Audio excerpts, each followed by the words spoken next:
Thank you for joining us, Mmusi Maimane. You are triggering me. I'm leaving. I cannot throw something. You see, this is abuse. Which accent are we going with today? I think let's go with the comradely one. You see, honorable member. You see, Today we've got... because it's so my job is to make sure the money that South Africa allocates is looked after. Do the dudes know how to spend the money? Is it a... Can I say shit show? Is it... Let me say, maybe there's the good, there's the bad, and always the ugly. You can call it GNU, you can call it whatever. At its modus operandi, it's a coalition government. I think for me, the existential question for South Africa is that... Comrades, welcome to Politically Aware, the podcast. The only show where the politics are messy, the questions are sharp, and the guests occasionally regret agreeing to come on. I am KG Mokgadi. Today we are asking one important question. Where is the opposition? The MK barely shows up to parliament. The EFF rage tweeting about Elon Musk, and the DA is stuck in between being government and throwing stones at the government. So who's left? Today's guest has been in opposition, led the opposition, and built his own party out of frustration. He's the former leader of the DA, the founder of Build One South Africa, and the only politician who still knows how to use PowerPoint without turning it into a manifesto. Mmusi Maimane joins us for a one-on-one talk about what triggers him, the state of parliament, the state of opposition, and his infamous photo with Benjamin Netanyahu. This is the Politically Aware podcast. Let's get away.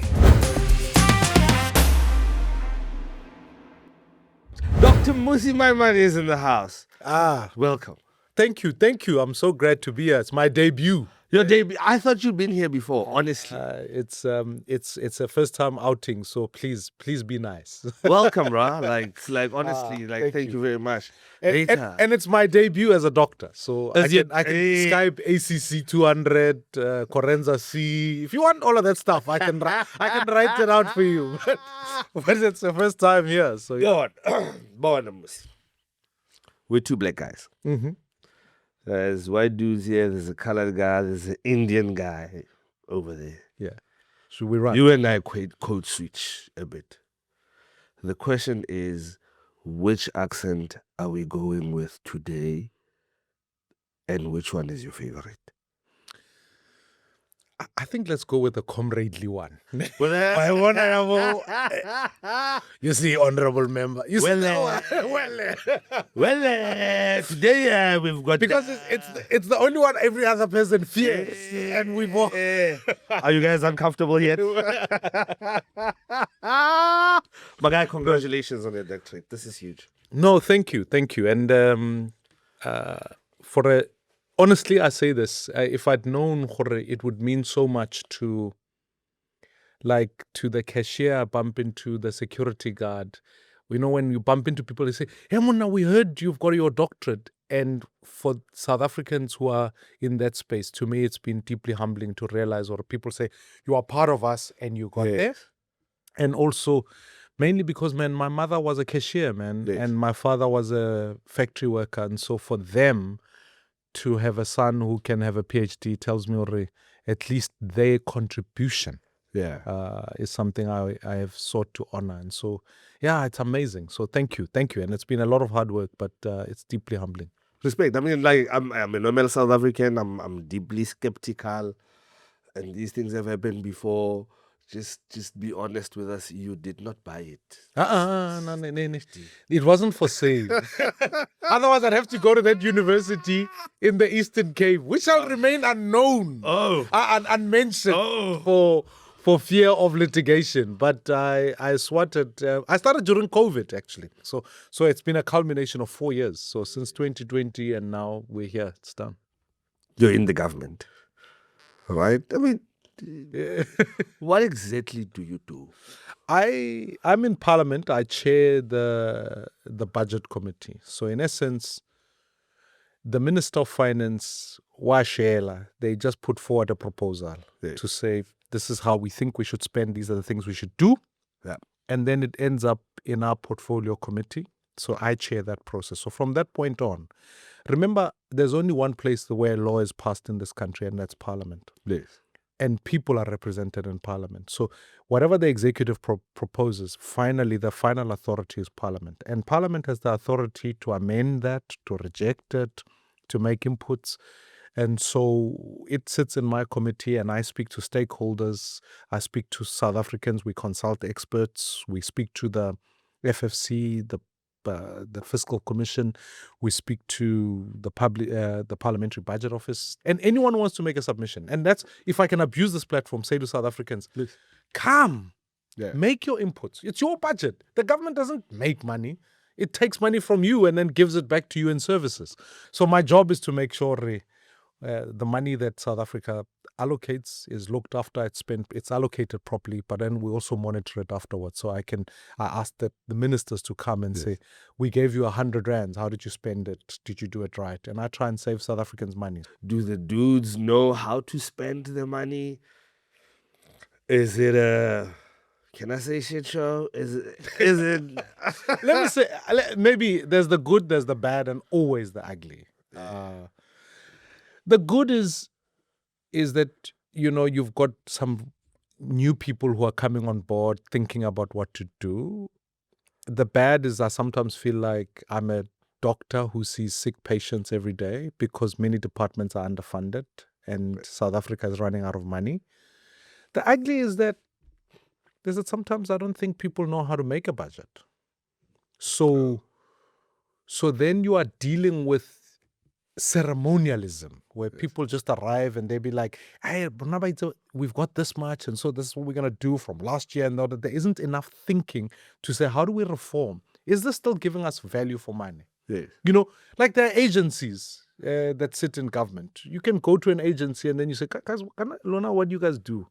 And then they tell you mandate, we were established under this act in law 10 years ago. This is what it is. So is this still relevant? This is a bit like having the department of VHS. Yes. If for those of you who are old enough, young people, I know VHS means nothing to you. Comrades, VHS is your dad and your mom had tapes that they hide from you, and then... But TDK, if you know how to do this, then you are old enough and you are vulnerable during COVID. You want to change the pass rate from 30 to 50%. Yeah. Why do you care so much about the pass rate? I do, because 30% means 1 in 3, relatively speaking. Yeah. I mean, you wouldn't certainly fly a pilot who would tell you, I've landed 1 in 3 of these things, right? Like you just wouldn't do that. Or like I look at, or like go to whatever. You just wouldn't go, you wouldn't do that. Yeah. But I think it's, at first, education is both intrinsic and extrinsic. The intrinsic part is about who am I as a person. When you only know 30% of something. You're starting to sound like Judge Mbenenge now. Oh, Governor, extrinsic. Hey, please don't put me in that WhatsApp group. Please. Hey. Easy, Mmusi. But what I'm trying to say is the confidence we give a person who says, I'm proficient in something, who walks into a room and says, when a child who's 10 says, I can read for meaning. Yes. That is a confidence builder that no one can take away. The extrinsic work is about, maybe this child wants to go work. Yes. Let them compete. Yes. Now I say, when you set something at 30%, you lack ambition. Yes. You really, South Africa is telling its kids that you have to do this fairly bare minimum thing that doesn't qualify you for anything, and you are deemed opposites. And then the secondary problem with that is that it masks the national matric pass rate. Yeah. We all end up, we gather 81% pass rate this year, and then we all are clapping and we are going wild. But the truth of the matter is that if it's calculated on the base that is as low as that, it's actually not 81%. Yeah. We fool ourselves. We pat ourselves on the back for something that is fictitious. If you were to move, for example, in mathematics, let me take that subject, Move the pass mark from 30 to 50% and then say how many kids passed that 50%. You realize the numbers are going down. Yes. So it hides political accountability. Politicians walk around and they say, look, soon somebody's going to wake up in the morning and say, we got 100% pass in matric. And then you say, on what basis? If they just keep lowering that lower entry, now it will be 30, 25, 20. You can get more. Yes. But it is really not helpful, because one thing we know for sure is that the majority of people who are unemployed don't have a matric, which says there's a correlation between unemployment and lack of just grade 12. So let's be intentional about saying, if you think about countries, Japan, Singapore, countries that have really pulled themselves up and are now, some of them sit in the G7, Yes. they are top 7 economies. They've done so because they invested in the education of their kids. So tell me, knowing what you know, the education system, the budgets in parliament, the departments that are still on VHS, are we in CAC? I think we are. I really think we are in CAC. Mainly because I think... So let me use the budget thing. When I give you R1, Yeah. so R1 of the budget, 22 cents of it goes into debt servicing costs. 38 cents of it goes to payment of civil servants. And then 60 cents of it, I know someone is listening to this and saying, but that adds up to more than R1, because we have to borrow the difference to get beyond that. But more than the balance goes into social wage. So in essence, all the government is just an employment agency. It employs people to work for the state, and then it keeps others at home through grants. And then the manifestation of that is starting to be very obvious. It's obvious in the fact that 64 South Africans are being murdered every single day. That tells a story of the fact that we just don't have enough police. I mean, I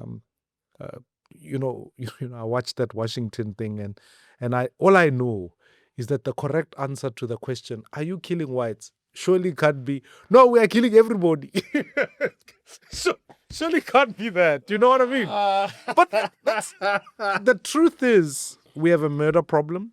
We have an unemployment problem, and it's compounded further by... So when I think about education, its material consequence means the ratio of teacher to student. In certain places, nationally, it's 1 to 35. Okay. But in certain poor schools, you can have that to 1 to 40, 1 to 50. My daughter goes to a Quintile 5 school, and they try and keep their classroom ratios to 1 to 25. So naturally, a quality of education is going to be better, because the fewer you can concentrate better. Yes. In the healthcare service, the ratio of doctor to patient is 1 to 3,000. So when you place it in that context, you realize, well, no, man, more when you go to a clinic, to a hospital, there simply just aren't enough doctors, which means the quality of work either decreases or the quality of doctor is affected, because that same doctor is not going to cope. In police, the ratio is 1 to 350. So 1 policeman to 350. But if I go to Dobsonville, I go to Pimville and all the recent issues, that number can go up to 1 is to 1,200. So that tells you the system will eventually not cope. And so we are.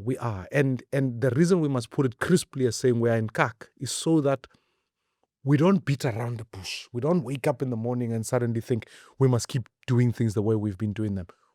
Is the opposition that we have strong enough?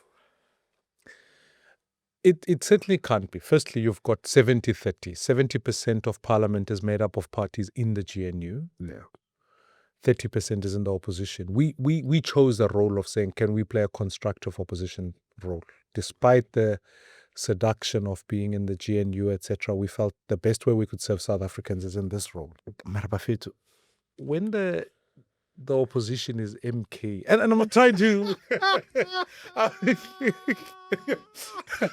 and then I'm not laughing. And then you make your way through the composition of the opposition in and of itself requires that we've got to answer the fundamental question. What will the government look like after the local government elections, because coalition is going to be the world. Yeah. You can call it GNU, you can call it whatever. At its modus operandi, it's a coalition government. So we have to answer the question, will next year in Johannesburg, what kind of coalition are we going to have, or in Tshwane or any other metro? Mhm. And then 2029, what will the government look like? So I think for me, the existential question for South Africa is that as the ANC declines, who replaces that? And therefore, we are either going to say, well, maybe MK will take that, or are we going to create something that keeps the center holding together? Because having a GNU at the moment is complicated because it existed to elect a president and then give cabinet posts. It hasn't come up with a plan. Ah. And in the absence of a plan, it means every party feels emboldened to do what it feels right in its own eyes. Yes. But the bigger exercise we've got to do is, what does the government look like in 2029? And who are the people who are going to agree together so that as a voter, the GNU is not going to be on the ballot. Yeah. You need to be able to arrive at the ballot and say, I choose the path that has been articulated by these parties, and our constitution is not easily set up for coalitions. And what I mean by that is that the elections finish on day X, and you've literally got 12 days to put together a government. No one can negotiate in 12 days. No one can put a plan in 12 days. So immediately, get the people, you vote for the president, voila, the thing is now starting.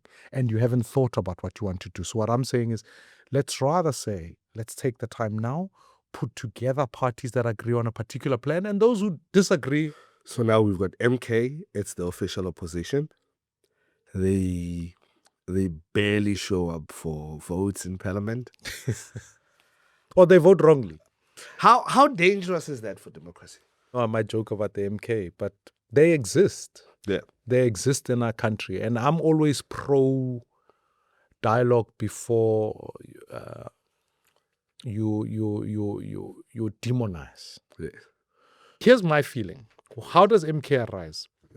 And I want to layer this point because it's an important one. I think when society feels, particularly Black South Africans, because I'm yet to meet a white MK voter, so let me be specific. Black South Africans in general are feeling a sense of being shamed. They feel like, A, we are being fed crap education. B, we can't find jobs. C, our leaders feel like they're just chaotic and corrupt. So we feel shame. Society works when you've got shame and pride. Yes. You need pride. You need the sense of when you wake up and you say, I'm proud of my government. I'm proud of our leaders. I'm proud of that. When people feel shamed, for whatever reason, for all the reasons I've articulated, they look for someone who also has been shamed. And in Jacob Zuma, they found someone who was able to say to them, guys, the system is also working against me. Yes. We might disagree on whether it was supposed to or not. But he was able to say to his voters, the system has worked against me. I feel shamed. They call me stupid. They are the clever ones who are sitting that side. And so here's what we're going to do. Let's go show them. Yes. Let's go show the ANC who we are. MK rose. Yes. You see the same in the US. All I'm saying today is, can we produce a sense of pride, particularly amongst Black South Africans, by being able to give leadership that says, guys, we'll fight the system, but here's what we're trying to achieve. When you look outside, service delivery protests are taking place. It's not people marching just for water. It's people also saying, as I saw in Soweto recently, where young people had committed crimes, the community took it up on their hands, they blackmailed these children, and then they killed one of them. And the reality of it is that's a different service protest. They're saying the cops are not helping us, so we'll take matters into our hands. Right. All of those are warning lights all across that people are starting to protest. And then you will get others who say, well, I don't want to march, I'll withhold my tax. Or I don't want to march, I'll move my tax to another country. I'll move my capital to another country. I'll just live here. Nje. That is the surest way to make sure South Africa's future is imperiled. And so I am asking, particularly people, maybe, and I'll speak about someone like myself, who sit in the center, who say, how do we build a South Africa where all races can operate, function, and prosper? How do we create a plan? How do we build a government that can deliver? We must talk, we must work together, we must build a government, but then we must also talk about uncomfortable things. Now, when you were in Parliament back in the day, Jacob Zuma made an impression of you. I don't know if you remember. A broken man. He's a broken president in a broken country, you know. Oh, I miss Jacob. The question we have is, can you do a Jacob Zuma? I must tell you, once we were doing a Q&A session with Jacob Zuma, and I said to him, so now, parliamentary questions, you just stand up. President, Mmusi Jonas is saying that ministers are being appointed on the side. Mr. President, the Constitution says you are the one who's supposed to choose ministers. Why are you not, who's telling the truth? Is it you who appointed Mmusi, or is it the Guptas? Or who's telling the truth? And Jacob Zuma looked at me kindly and said, you know what, Mfanam? Where do I come in? What do I ask him? Ask Jonas. And I thought, that is always my memorable moment in part. Ask Jonas. So when I'm in trouble, even at home, and my wife says to me, where were you? I say, ask Jonas. Hey. Now, over in the US, Donald Trump is being embarrassed every day with old photos of him with a certain unsavory character. Right? Does it bother you every time you say something online? Like, this photo of you pops out. Does it? And you bring it up here. Dim the lights. This is my dim the lights moment. Dim the lights. I mean, the media doesn't forget. Yeah. And that's an incomplete story, because people see that one side of the story with Israeli Prime Minister. Yeah. They ignore the fact that I'd also met leadership in some instances of the Palestinian Authority. I'd seen both sides of the argument. Now I could pull up the same image of President Mbeki with Israel. Bibi. You with Bibi, I could pull up all of that. The truth is, again, I'm always pro-engagement before demonization. Yes. So in the same way, if President Trump wanted a meeting, I would meet with President Trump before I say, Ole is like this. Yes. Because with the same requisite risks that the image would follow on from then on, etc., etc. Yeah, of course, it's always going to be something you're going to have to keep explaining and re-explaining. But we also move on, man. We also at the same time as that, I've had the privilege of engaging leaders all across the world, and perhaps maybe sometimes I must bring out pictures. So this one we met because we keep going. If Mandela had to go see Betsy Verwoerd, why not? Given the news where we are right now, are we now at a position where we can go, what's going on there in Israel, Palestine? Are we in a position to go, but that's a genocide now? I think the actions of, and I know people will say, I think the actions of what the Israeli government is taking place there, the question of genocide must go to a court. But I think when you start to shut off supply lines for people to get food, when you start to do that, I think they fall foul of convention as to how they're dealing with that conflict. And I think now as a global society, even leaders all over the world are starting to go, we cannot endorse what is going on there. We have to make sure that we find a solution and find one quick. And so those who are advocating for a ceasefire, I'm with those. And I think those who want to open up supply lines to make sure that we get food into Palestine, that's important. I think that we need to ensure that citizens have the rights and their rights are protected. I think on the question of genocide, let's allow the case to unfold without trying to, because the use of words is important. And I'm very cautious to think through it. And even right now, now, I am saying that let's focus on the ceasefire deal. I think the actions there are wrong. I really do. I certainly think they're wrong. And I think Israel must account for those. Now, we're bringing it back home. General Mokgadi takes a can of worms and he goes, yeah, we are here. Yeah. What do you think?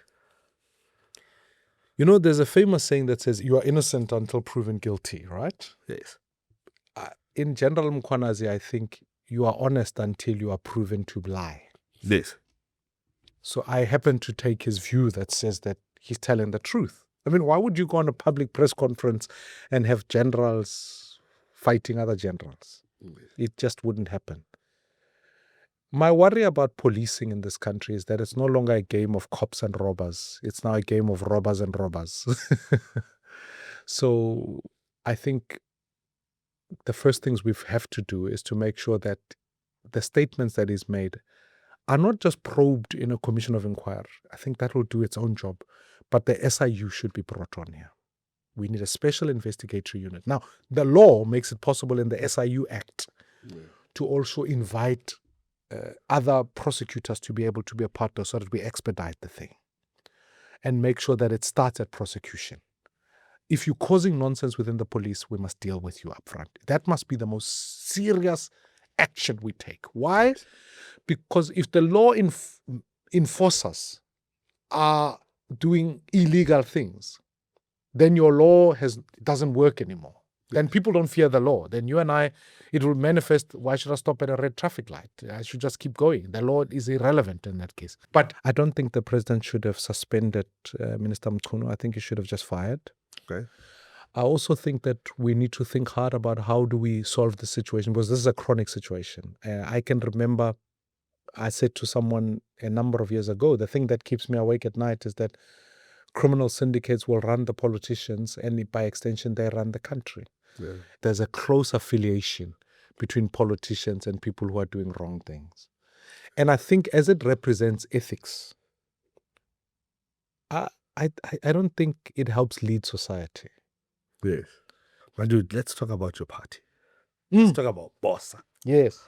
When BOSA started, it wasn't a party. It was rather like a coalition of independent candidates.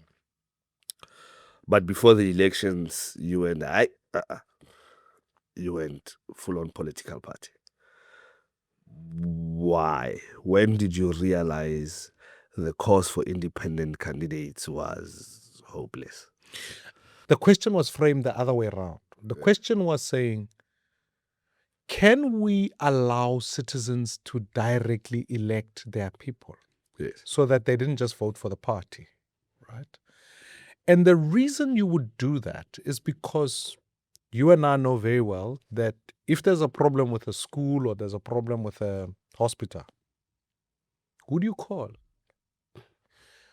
So I wanted to, and still do, think that the Electoral Act must be reformed potentially to a constituency-based model so that you can directly vote for people. And you will remember then we went to the Constitutional Court and won that process. Which meant, in essence, that eventually the people who sat within that category, people loosely call them independents. Yes. But in the main, I also wanted to say, look, you can also belong to a party just as long as we know you, so that the parties don't produce lists that they can put a nice face in the front and criminals behind, but we don't study the criminals, we just vote for the nice face, but it's Otsidi. Yeah. So that is what we were trying to do and still are. Because when you say to me that we changed from being that to now a full-on political party, is because we realized that after the Concord judgment, when it got to Parliament, the clever ones there who were malicious compliance with the Constitutional Court judgment said, okay, fine, let's just get these independents to run. But what we are going to do is a bit like asking people to run Comrades Marathon.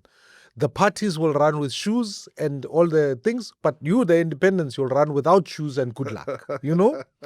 And the net consequence of it is that it meant for a party to get seats, you only need round about 30,000 votes. But for an independent to get one seat, you need 90,000 votes. So it became quite clearly impossible. if you want talent to come into politics, politics suffers for many things, but one of the things it suffers from is that it offers stale bread. You see the same people arguing the same arguments.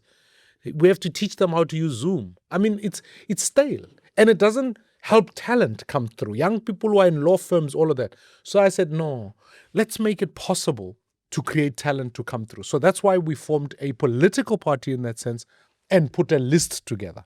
If the law had changed enough, we wouldn't need a political party because we would keep the model and make sure that it's constituency based. People can stand in their communities, in their constituencies. We will then eventually, people vote for them. And then we also put into the thing that you can recall them. Yeah. So now let's think about it in practical terms to my hospital thing. Only a member of parliament or provincial legislature can deal with hospitals, clinics, and education. Only them. The councillor can't. Yes. So when a hospital burns down or a police station doesn't work, who do we call? We can't call the party. We have to call somebody who lives there, who's in parliament dealing with those issues so that we can hold them accountable. And I think that's the long-term struggle, if I use struggle language. But I also do think the president must be directly elected. Because if the president isn't directly elected and also comes through this party system, state capture occurs when you can buy one and in the one be the president and get the whole party for free. You know that special, buy one, get them all. And that's what state capture was. It bought one and it got the party. Everybody. So now, if the president is directly elected, they've got the independence to say, my mandate is derived from the people. Therefore, when I make decisions, that is my first obligation rather than not. And even President Ramaphosa at the State Capture Commission conceded that South Africa was, in this instance, an anomaly. Yes. And how easy or difficult it is to get your voice across in parliament if you've got 2 seats, 1 seat. And I'm privileged in that I now chair the budget committee, so it helps not only just talk about voice, but it helps use the position for particular influence. But I also want to say to South Africans, actually, parliament is a funny thing. Size matters differently in parliament. Okay. You can have many people in parliament and it will matter on the day you vote. Yes. But in terms of work, ideas and input, they are not suddenly amplified because you've got many people. There are many MPs who are in parliament today, never said a word. They are just waiting for the day we vote. That's it. So I think in this instance, let the strength of your ideas be what carries you, rather than the sheer number. Because also at the same time as that, you can have 10 people who one person speaks of an idea and the other 9 repeat it. To some extent, then are you having 10 or just one idea? Yes. So like even now, it's hard work. I've had to attend multiple committees, make inputs on multiple areas. But I sit here today I know because I deal with all the portfolios. Yes. I would argue I know about health, I know about education, I know about security, all of those things, fundamentally because you've been able to be exposed to so much more. Would we like more MPs? Absolutely. We want MPs who will work in their communities? Absolutely. But for now, using your voice says, come up with the best ideas. Come up with a plan for prosperity. Go fight for issues for people. Because at the end of the day, if you raise the quality of your argument, even those who may not be in your party must agree with you. Like a lot of people have grouped BOSA, Action SA, and Rise together. Which you guys are more or less the same sort of ideas. Is this true? Yeah, in many ways, because many of us sit more in that center political ideological band, right? So we're not extreme right-wingism or left-wingism. We sit somewhere in the center. So now So it is a fair point. Now, I know the subsequent question is, well, why don't you just become one? And I think there is a conversation that is taking place about that. Okay. And one of the things that we really are wanting to do is to make sure that you work together with people who share your values, share common place, but so that you can make an impact. Don't just get together for getting together's sake, because our electoral system allows for the sense that if in proportionality you get two seats, I get 2 seats, I get whatever, then together we've got 4. But if we were just one, we could run the risk of just only getting 2, in which case 2 plus 2 doesn't equal 6 or 8 or whatever, the multiplier. It can end up just becoming 2. So part of amending the Electoral Act is also to solve this problem of too many parties. Because then we could sit down together and say, you know, KG, you are strongest in the Western Cape. I'm going to pull back my forces and we are all going to support KG in Cape Town. Na might be strong in Tshwane. You say, I will return the favor by withdrawing. So that's how coalitions are best put together, because then you can fight battles, win in various places. And the reason why I think the ANC, when was confronted with the law of amending the Electoral Act to say, change it so that it can work in a constituency, they knew they would then lose even more. So they protected themselves in that regard. They served their self-interest. But I do think it doesn't help accountability. So I would say comfortably the conversation is being had. We do have some collaboration in certain aspects, but we have to make sure that what we do doesn't solve the problems of the parties. It solves the problems of the people. Many young people feel very disconnected to politics. What would you say to convince them to care again? Firstly, they must come. All the tools available to them, whether it's on X, whether it's on Instagram, whether it's on whatever, politicians must fear them. And the only way politicians must fear them is if they exercise their votes. Young people don't vote necessarily because it's the chicken and egg situation.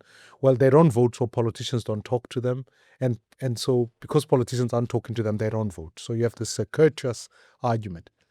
I think young people are quite organized. I see them put together protests in malls. They do all sorts of things like that. They must come to Parliament. They must come to a portfolio committee. If you care about NSFAS, go to the higher education thing. Sit there. I chair the budget committee. There's only 2 youth organizations that come make submissions. Get young people to come. You must come and make your submissions. But also, not just make your submissions. Get young people elected. Our constitution, maybe it's deficient. It says you have to be 18 without a criminal record to be a member of parliament. I wish it had educational requirements so that you can't go to parliament without a higher degree. Because I think we've now lived in a democratic country where we need politicians who are educated. I mean, seriously. And I'm not saying that I know people be like, just saying that. I want a PhD. No, but at least the documents that are presented in parliament. Yes. I remember once a bureaucrat once joked with me. He said to me, "Hey, Lona, we've got you." He said, "We table 50 slides and we call it a turnaround plan." Yes. MPs look at the turnaround plan this year. He says next year they come back there. Now they have to account on the turnaround plan. He says we just reorder 1 or 2 slides so that the presentation looks new. And then we say, this is another turnaround strategy. And then people are, but when people are not capacitated to have followed the issues, we welcome the turnaround strategy. And so things never actually happen. And no one ever is held accountable because you've got MPs or even councillors who don't understand reading balance sheets, reports, all of that sort of work. So everything then becomes ceremonial. Let's ask better. And so for young people, if you are 18 or you've got a degree, come to parliament. Stand for an election. Come. Because then we can raise the argument better. And so for me, let's if those who quote the Freedom Charter would say the doors of learning must be open, I think the doors of public service must be open to young people. I long for the day where Parliament's median age decreases Yeah. so that, and I'm not saying that, look, I'm not saying that 19-year-olds can decide the health policy of this country. Maybe that might be a bridge too far. But what I'm also trying to allude to is that CEOs of companies nowadays are in their late 40s, early 40s. Why can't we have a president who's in their late 40s? Why can't we have that? And it's possible to have that if you are able to elect the right people, because then we can be able to say, suddenly maybe our president can talk about AI rather than talking about TDK. I feel you. You used to be known by your middle name. I don't want to pronounce it just because I'm a butcher it. Yeah. Aloysius. Aloysius. Yeah. What does it mean? Who are you named after? You know what? My this is part of being, I mean, it's not part, it is being black. I was the first grandchild of my grandmother, who became the grandmother because my paternal grandmother had passed away at the time. So Nkoko became the sister to my brother. So she was one of my granny I grew up with. And she was we were staunch Catholics. Yeah. And so Aloysius was a German saint. Yes. And was one of the saints, and it meant leader, bizarrely. So they gave me the two names, Aloysius Mmusi, in that sense. My first name, even on my ID, was always Mmusi. Yeah. But, those of us who grew up during apartheid, you needed to have an English and a whatever native language you spoke. Same here. So Same here. So my grandmother gave me that name, and so it didn't become abnormal to walk around with it until one day I was doing a press conference and somebody said, "How do I spell that?" And then I was trying to pronounce it, and then I think it could have been even Helen or one of the people. I said, like, the journalist asked, "Don't you have another name about Mus? About Mus, that's the one we are going with." It was one of those. So and I've never, I know people are like, it's liberation means you go back to your. It wasn't like that for me, because the name came from a fairly spiritual place rather than the compliance with the historic legislation conversation. And I mean, you were killing the game, my man. I mean, look, my guy. Yeah. If you have a picture with two beautiful women like that, You look like you present like what one?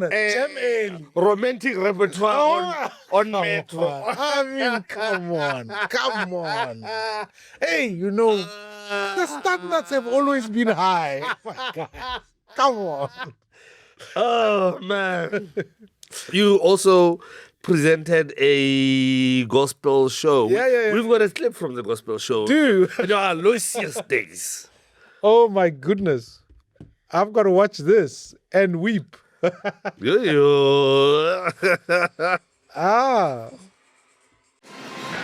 Welcome to Crux. I'm Salani Tambo. In this week's programme, Crux asks the question, can homosexuals change? Well, I mean, like, what is your current stance on homosexuality? Like, there was a point when you were preaching, you said you would pray for gay people. So, like, for the record, are you a supporter of the LGBTQ? I think if I'm honest, I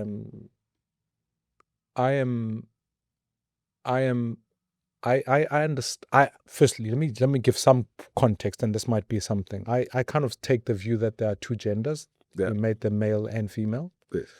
I do accept the fact that a male can love a male and a female can love a female. So in that sense, I stand with the community in that regard.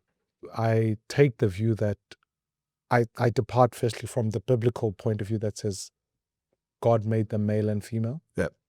That he gives us the identity that allows us from the great I am to have the I am. I happen to think that there are two genders. So I am male, I am female. And I think I can understand that a male can love a male and a female can love a female. So I get that. Yep. And so stand as an ally to that and as a protector of that. Yes. I am not sure myself, in humility, and I say that graciously because I have friends, family who have gone through this. I'm not certain that I'm endorsing or understanding of the broader context of the other letters when suddenly identity is then another different conversation. I'm not sure about that. I'm not. And yet in my compassion loves the human in that, but I don't endorse or support the view that says you can have multiple identities and multiple transgendering in that sense. And so I'm careful. I rest my position at saying I love humanity, I love that, and I understand the gender in that sense, but that's my convictions. Should we take the voting age down to 17, 18? 17, 16? I wouldn't be opposed to it. Yes. I just think that we're dealing in a context right now where young people are not fully engaged in our democratic process, so we're not ready for it. And so what I would say at this point in time, let's get more 18 to 20-year-olds voting, and then we can have a conversation about whether we should reduce it. But until we do that, we'll only be adding to a pool of non-voters. White aunties love you, Mmusi. And this is true, Mmusi. White aunties love you. But does it bother when they call you Maimane? You know what my pet peeve more than anything, if you want to really hack me off, firstly spell Mmusi with one M. Oh. They call me Mmusi because they depart from Vusi. I'm like Mudimaba Israel. Yo, help me. That drives me up the walls because I'm like, you can just Google it. Yeah. But the Maimane, they sometimes people just go that way. That's less, but the Mmusi with one M bit, that even now I can feel already. It affects me. It use a word that's popular. It triggers me.